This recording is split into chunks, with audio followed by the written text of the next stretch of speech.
નમસ્કાર મિત્રો. જ્યારે કોઈ ડૉક્ટર એક વ્યક્તિની સારવાર કરે છે ત્યારે જાહેર આરોગ્ય અધિકારી આખા સમાજ અને રાષ્ટ્રના સ્વાસ્થ્યની રક્ષા કરે છે.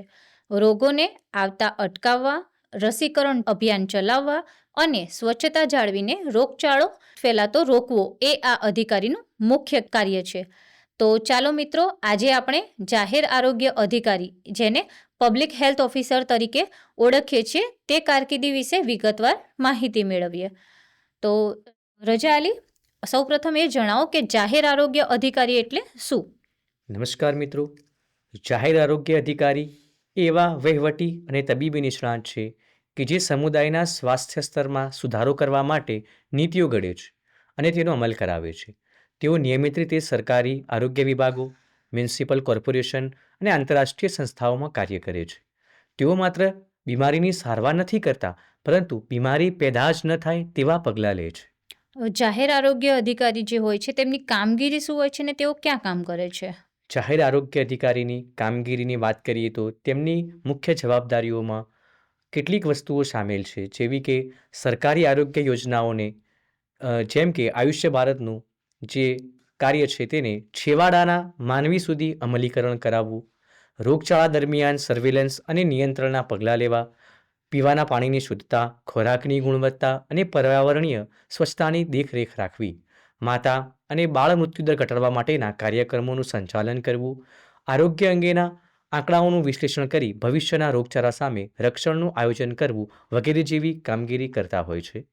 તેમના કાર્યસ્થળની વાત કરીએ તો સરકારી ક્ષેત્રે આરોગ્ય અને પરિવાર કલ્યાણ વિભાગ, મહાનગરપાલિકાઓ અને જિલ્લા પંચાયતોમાં કાર્ય કરે છે.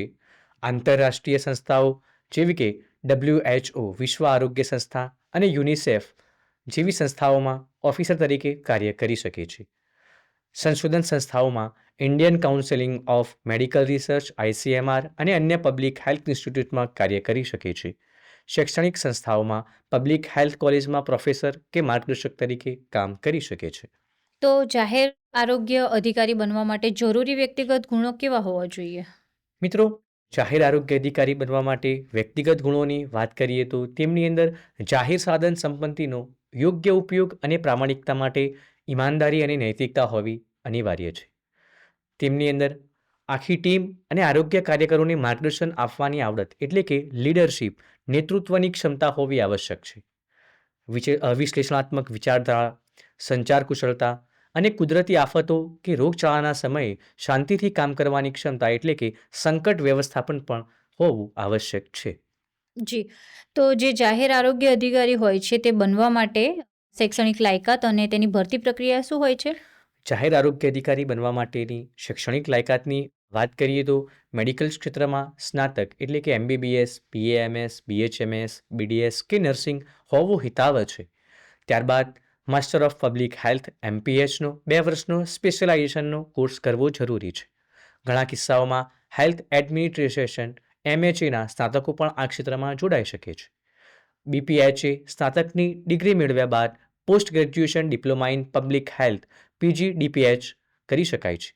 સરકારી હોદ્દાઓ માટે UPSC, CMS, સરકારી હોદ્દાઓ માટે UPSC, CMS અને GPSC દ્વારા લેવામાં આવતી મેડિકલ ઓફિસર કે આરોગ્ય અધિકારીની પરીક્ષા પાસ કરવી પડે છે. પસંદગી બાદ દસ્તાવેજીકરણ અને જરૂરી તાલીમ લીધા પછી નિમણૂક મેળવી શકાય છે. જાહેર આરોગ્ય અધિકારીનું માસિક વેતન કેટલું હોય છે? જાહેર આરોગ્ય અધિકારીનું માસિક વેતન સરકારી ક્ષેત્રે સરકારશ્રીના પગાર પંચ મુજબ હોય છે. અને શું આ ક્ષેત્રમાં પ્રગતિના અવસર મળી રહે છે?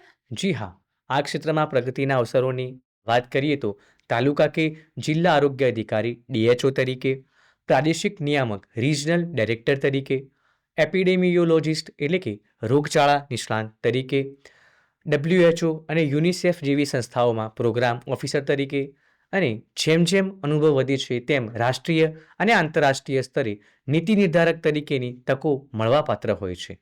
જી, તો શું આ ક્ષેત્રમાં અભ્યાસ માટે શિષ્યવૃત્તિ કે કોઈ યોજનાનો લાભ મળી શકે છે? જી હા, આ ક્ષેત્રમાં ઉચ્ચ અભ્યાસ માટે રાષ્ટ્રીય શિષ્યવૃત્તિ પોર્ટલ અને વિદેશમાં ભણવા માટેની સરકારી સ્કોલરશિપ અને શૈક્ષણિક લોન માટે PM વિદ્યાલક્ષ્મી પોર્ટલની મદદ લઈ શકાય છે.